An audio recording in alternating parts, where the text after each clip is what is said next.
Back to the Stephen A. Smith Show. Before I get on out of here, I had to talk about a story that's very, very important. And albeit indirectly, it involves... Smith just said what many people were thinking out loud, and the WNBA may not like what comes next. Rumors of hostility, jealousy, and tension have circulated for nearly 2 years, including claims that some forces wanted to keep the league's biggest star from reaching her full potential. But with the latest developments involving Nike, Travis Scott, and the Kelce brothers, the conversation has taken an even more dramatic turn. Stephen A. Porta. Smith didn't simply defend Indiana Fever star Caitlin Clark, he appeared to challenge the narrative surrounding her and Sophie Cunningham, suggesting that the growing attention around these players is bigger than basketball. Today, Clark and Sophie are becoming part of a massive sports and entertainment economy, and no PR strategy can easily erase the divisions and debates surrounding them. If you thought the reported $28 million deal was the biggest development, this story suggests there could be much more happening behind the scenes. The financial stakes are rising rapidly, and the latest comments from Smith are only adding fuel to a conversation that could have major consequences for the WNBA. "I told you so," Stephen A. Smith appeared to be saying from a position of confidence, and this week's developments explain why. To understand the reaction, we have to go back to the Christmas Day Nike commercial that quickly went viral and sparked a much bigger conversation about Caitlin Clark's growing influence. Nike unveiled the cinematic Asterisk From Anywhere campaign to promote Clark's upcoming Caitlin 1 signature shoe, scheduled for spring 2026. But the most interesting part was who appeared alongside her. Instead of focusing primarily on WNBA teammates or women's basketball legends, the campaign featured major pop culture names, including Travis Scott and the Kelce brothers. That choice made the advertisement feel less like a traditional WNBA campaign and more like a global entertainment event. According to the argument being made by Stephen A. Smith, this was not simply a marketing decision, it was a statement about how big Clark's brand has become. The message is that Caitlin Clark's cultural reach may now extend far beyond the WNBA itself, with major companies and celebrities treating her as a global sports icon. And if this strategy continues, the league could be facing a new reality where Clark's influence grows faster than the traditional WNBA system can keep up. Stephen A. Smith argues that this Nike campaign represents a nightmare for some veteran guards who believe they should have been given priority after years of building the league. Instead, Nike appears to be betting heavily on Caitlin Clark's enormous commercial potential, and that is where the controversy becomes even more interesting. According to the claims being discussed, the original $28 million estimate for Clark's long-term endorsement deal may have been only the beginning, with insiders suggesting that her signature shoe line could potentially generate around $150 million during its first 3 years. That figure, if accurate, would highlight an enormous difference between Clark's off-court earning potential and the typical WNBA salary structure, where many players earn dramatically less. For veterans who have spent years establishing themselves, the rapid rise of a rookie's business value could naturally create tension, especially when major brands and global celebrities begin treating Clark as a superstar beyond basketball. That is why Stephen A. Smith's comments are resonating with fans. The debate is no longer simply about points, assists, or wins. It is increasingly about money, influence, marketing power, and who controls the future direction of women's basketball. Smith also contends that human nature makes the situation almost impossible to ignore. When a competitive locker room experiences such a dramatic difference in commercial value, resentment can naturally become part of the conversation, especially among veterans who spent years building the league before Caitlin Clark arrived. Stephen A. Smith has continued to argue that the tension surrounding Clark and Sophie Cunningham could intensify as their commercial profiles grow, particularly after Nike's major campaign. His point is that many veterans may feel overlooked after years of traveling commercially, playing in smaller arenas, and working to establish women's basketball, only to watch a rookie receive superstar-level treatment almost immediately. Smith suggests that the physical play and controversy surrounding Clark's rookie season could become even more intense now that she has become one of Nike's most recognizable basketball stars. But Nike's strategy is ultimately driven by business, not sentiment.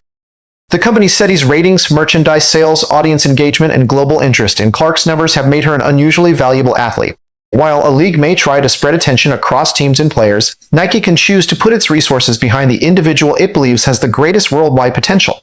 In that sense, the company isn't simply promoting a player, it is betting heavily on the Caitlin Clark phenomenon and the massive audience surrounding her. From the beginning, Stephen A.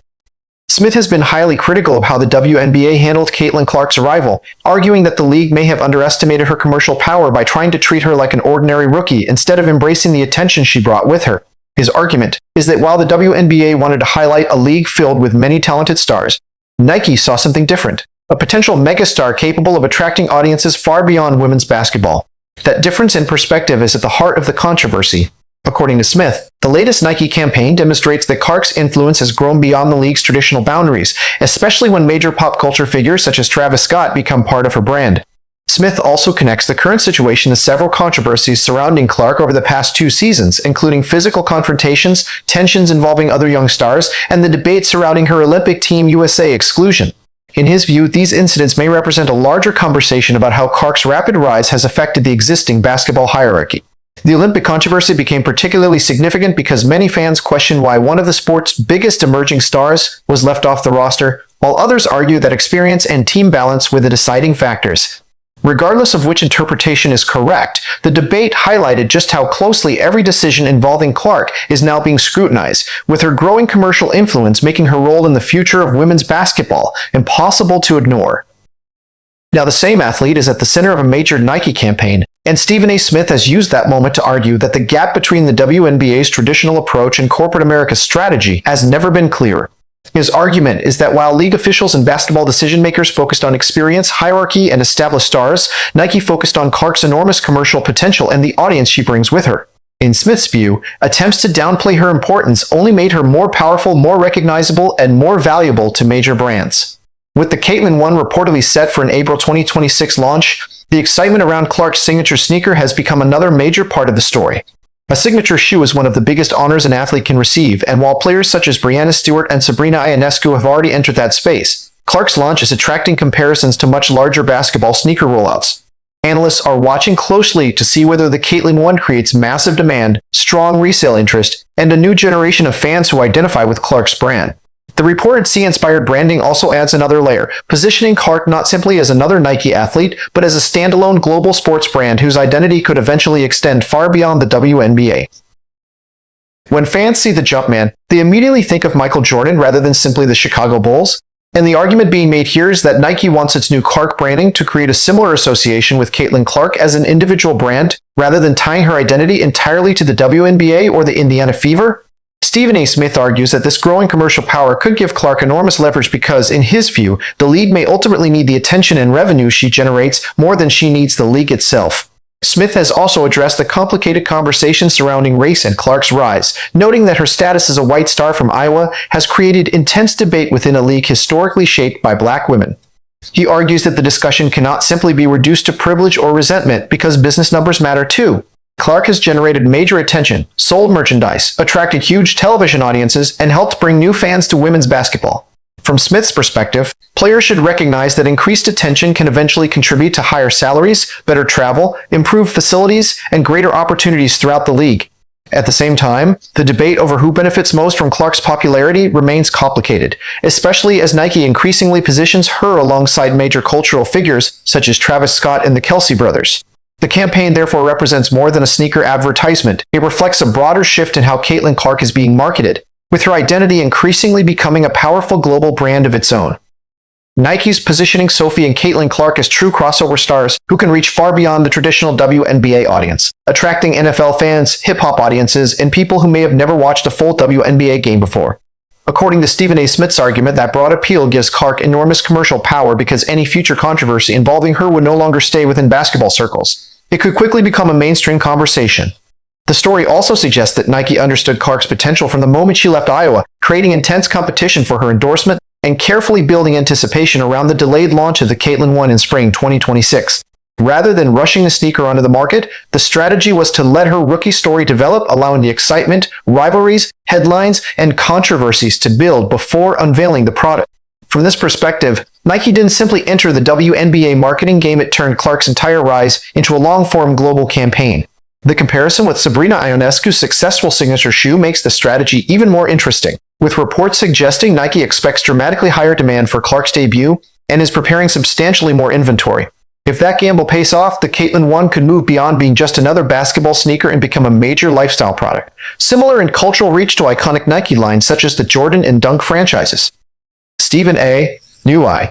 Smith claimed the Nike deal could become a major buffer for Caitlin Clark, arguing that with hundreds of millions of dollars potentially tied to her brand, the league may have even more incentive to protect its biggest commercial star.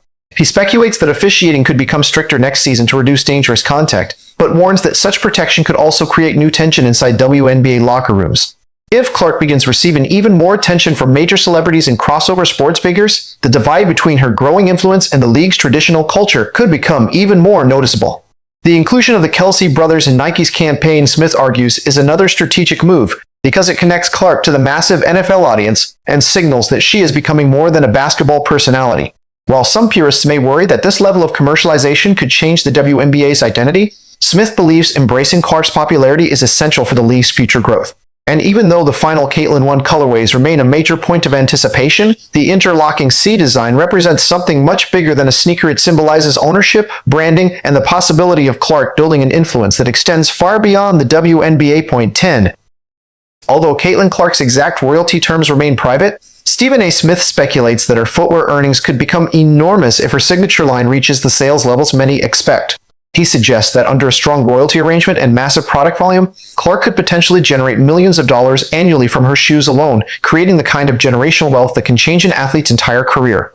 That also creates a fascinating psychological dynamic on the court. Clark is no longer simply entering games as another player, but as one of the most commercially valuable young athletes in the world, while many opponents are still fighting for contracts, roster spots, and financial security. Smith argues that this difference in financial power could influence the intensity surrounding Clark, with some players potentially feeling intimidated while others may become even more determined to challenge her.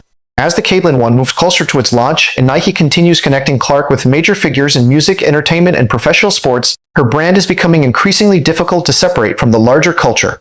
Whether you see this as a positive evolution or a challenge to the WNBA's traditional identity, the conversation is clearly bigger than basketball now. What do you think about Caitlin Clark's growing Nike influence and what it could mean for the WNBA? Share your thoughts in the comments, subscribe for more updates, and turn on notifications so you don't miss the next story.